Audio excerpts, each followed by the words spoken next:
దీనికి ఎవరైనా ఇలాంటి వాటికి నా ఫీలింగ్ ఏం చెప్పాలి, నాకు ఈ భావన ఏముందంటే లోపల నేను సరైన వ్యక్తిని కాదు వీటికి రావడానికి. అంటే ఒక మఠాధిపతుల్ని వీళ్ళని అంటే ఏదైనా మాట్లాడాలి, నాకేం మాట్లాడాలి నాకు తెలియట్లేదు. కానీ ఒక సగటు హైందవ ధర్మాన్ని పాటించే సగటు వ్యక్తిగా హైందవ ధర్మం అవమానపరుస్తున్నా, దాన్ని దిగజార్చేలా మాట్లాడుతున్నా, దానికి ఒక ఆల్టర్నేట్ వాయిస్ ఉండాలని కోరుకుంటాం. ముఖ్యంగా ప్రసార మాధ్యమాల్లో హైందవ ధర్మాన్ని, హిందూ ధర్మాన్ని, లేదంటే సనాతన ధర్మాన్ని, దానికి పేరు ఏదైనా పెట్టుకోండి, సనాతన ధర్మాన్ని కించపరిచేలాగా రకరకాల వ్యాఖ్యలు ప్రసార మాధ్యమాల్లో ఉన్నప్పుడు దానిని నిలబెట్టి దాని పక్షాన మాట్లాడే ప్రసార మాధ్యమాలు చాలా తక్కువ. ఇది కేవలం ఒక వ్యాపార ధోరణిని కాకుండా హైందవ ధర్మాన్ని, సనాతన ధర్మం కోసం గొంతు ఉండాలి, గళం ఇప్పాలి అని చెప్పి మహావంశీ గారు ప్రారంభించిన ఈ కార్యక్రమం, ఈ భక్తి ఛానల్, మహాభక్తి ఛానల్కి నిజంగా చాలా అవసరం ఉంది. మనస్ఫూర్తిగా వారికి నా ధన్యవాదాలు తెలుపుతూ ఉన్నాను.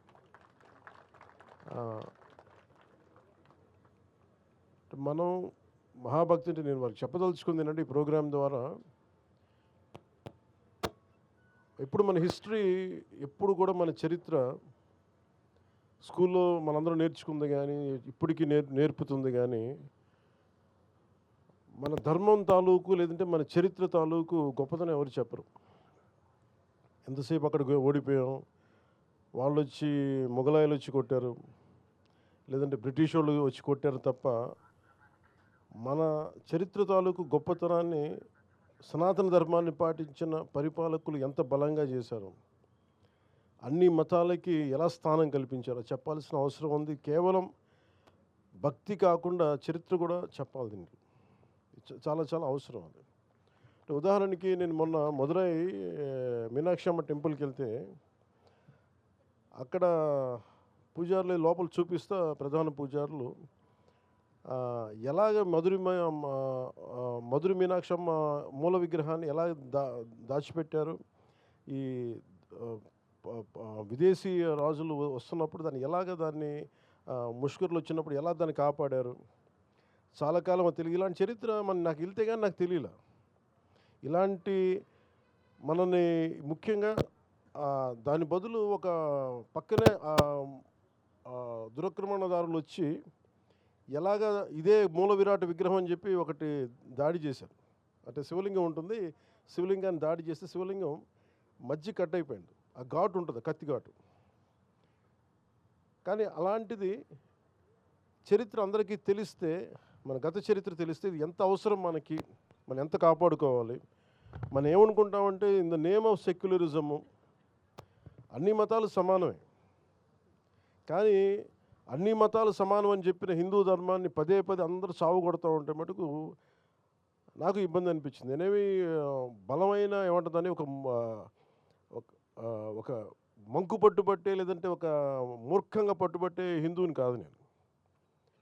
అన్ని మతాలు బాగుండాలని కోరు, అది నా ధర్మం చెప్పింది. కానీ అలాంటి నా ధర్మం మీద పదే పదే దాడి చేస్తున్నప్పుడు దీనివల్ల ఓట్లు వస్తాయా, ఓట్లు పోతాయా నాకు తెలియదు. ఇవన్నీ ఏ దేవుడైతే ఉనికినిచ్చాడో, ఏ పరమాత్మ అయితే మనకి స్థానం ఇచ్చాడో, ఆయన కాపాడుకోలేనప్పుడు ఎన్ని పదవులు వచ్చినా నిష్ప్రయోజనం. పైగా ఇంకోటి పొలిటికల్గా కూడా మనం ఎంతసేపు మిగతా మతాల మీద దాడి జరుగుతున్నప్పుడేమో మనం వెనకేసుకొస్తాం, హిందూ ధర్మం మీద దాడి జరుగుతున్నప్పుడు ఒకళ్ళు మాట్లాడరు, ఎందుకంటే ఓట్లు పోతాయని. ఇది చాలా లోతుగా దీని మీద డిబేట్ జరగాలి, చరిత్ర గురించి మాట్లాడాలి, అన్ని చరిత్రలను కలపాలి. ఉదాహరణకి రుమేలా తాపర్ ఇలాంటి లెఫ్ట్ వాదులందరూ కూర్చొని మన ధర్మాన్ని, మన చరిత్రని, ఇతిహాసాన్ని చంపేశారు. రామాయణం కానీ భారతం కానీ అవి అవి మన చరిత్ర. అది దానికి ఆర్కియలాజికల్ ఇది ఉంటుంది. ఇవన్నీ కాకుండా మొన్న ఏదో నేను చదువుతామని చాలా గొప్ప ఆశ్చర్యంగా అనిపించింది. మన కురుక్షేత్ర యుద్ధం ఎప్పుడు జరిగింది? It can be proven by astrological time line. ఏ గ్రహాలు ఏ కక్షలో ఉన్నప్పుడు జరిగినాయి, నక్షత్రాలు దిశాది ఎట్లా ఉన్నది, అలాంటి సమయంలో ఈ టైంలో జరిగింది అనేది మనం ఇప్పటికీ వెళ్ళి ఇప్పుడు వచ్చిన కంప్యూటరైజ్డ్ ప్రోగ్రామ్స్ ద్వారా ఒకసారి వెనక్కి వెళ్ళి చూసుకుంటే చాలా బలంగా మనం అంటే మన సాక్ష్యాధారాలతో ఉంది. వేగ్గా మా శ్రీరామచంద్రుల వారు ఎప్పుడు పుట్టారు, దానికో ఈ పలానా నక్షత్రంలో పుట్టారు, ఈ టైం లైన్లో, ఇది మీరు తిరిగి వెనక్కి చూసుకుంటే it will be backed by scientific data. So అది మన చరిత్ర. అది దీనిని ఒక్కొక్కళ్ళు కూర్చొని దీన్ని వెటకారాలు చేసేవాళ్ళు, కించపరిచేవాళ్ళు, ఇవన్నీ చూస్తుంటే నాకు నిజంగా చాలా ఇబ్బంది అనిపిస్తుంది. అంటే నాకు ఒకసారి ఏమనిపిస్తుంటే ఓట్లు రాకపోయినా పర్లేదు కానీ నా ధర్మాన్ని నేను కాపాడుకోవాలి. ఇది నేను ఖచ్చితంగా నేను తీసుకున్న నిర్ణయం. ఇలాంటి తీసుకున్న వ్యక్తులు చాలామంది, నేను ఒక్కనే కాదు, చాలామంది కోట్లాది మంది తీసుకున్నారు. వెటకారాలు చేసేవాళ్ళు ఎక్కువ. మీరు ఊహించండి, ఇంకే మతం చేసినా మళ్ళీ మన అన్ని జోకులు పడవు. హిందూ ధర్మాన్ని తిట్టేది ఎక్కువగా హిందూ ధర్మం మీద గౌరవం లేని హిందువులే. వెటకారాలు ఎక్కువ మనకి. అదే మీరు కూర్చోబెట్టి ఇంకే మతం గురించి మాట్లాడదామని మళ్ళీ భయం, వచ్చి ఇంట్లోకి వచ్చి కొడతారని భయం, అంతే. లేదా ఓట్లు పోతాయని భయం. నేను వంశీ గారిని ఏం కోరుకున్నానంటే, హైందవ సమాజానికి మీరు పరిరక్షించే దిశలో మీరు ప్రోగ్రామ్స్ ఉండాలని నేను కోరుకుంటా ఉన్నాను. ఎందుకంటే మనకి మొండిగా మూర్ఖంగా నేను మాట్లాడమని నేను అడగట్లేదు డిబేట్స్, కానీ రేషనల్ తోటి, లాజిక్ తోటి, ఒక హేతువుతోటి ఈ ప్రోగ్రామ్స్ మీరు, ఇది చాలా అవసరం. ఇది మూర్ఖమైన భక్తి కూడా మంచిది కాదు. అసలు ఏమంటుందని రేషనల్, ఒక లాజిక్ లేని, హేతువు లేని భక్తి కూడా మంచిది కాదు. హైందవ ధర్మం ప్రతిదానికి నిలబడద్దు, హేతువుకు నిలబడద్దు, పారిపోదు, మూర్ఖంగా చెప్పదు, ఇదే మన పర్మనెంట్ సొల్యూషన్ చెప్పదు. It is ever evolving religion.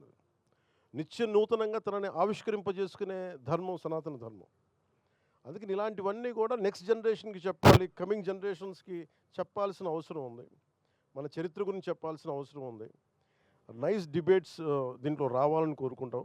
మనస్ఫూర్తిగా హైందవ ధర్మాన్ని నిలబెట్టే ఈ ఛానల్ మనస్ఫూర్తిగా చాలా దిగ్విజయంగా ముందుకు సాగాలని కోరుకుంటూ, ప్రతి ఒక్కరికి, ఇక్కడ ఉన్న టీం అందరికీ కూడా ప్రతి ఒక్కరికి పేరు పేరున నేను నా శుభాకాంక్షలు తెలియజేస్తా ఉన్నాను. It's a great opportunity. నాకు కూడా చాలా గొప్ప అవకాశం ఇది.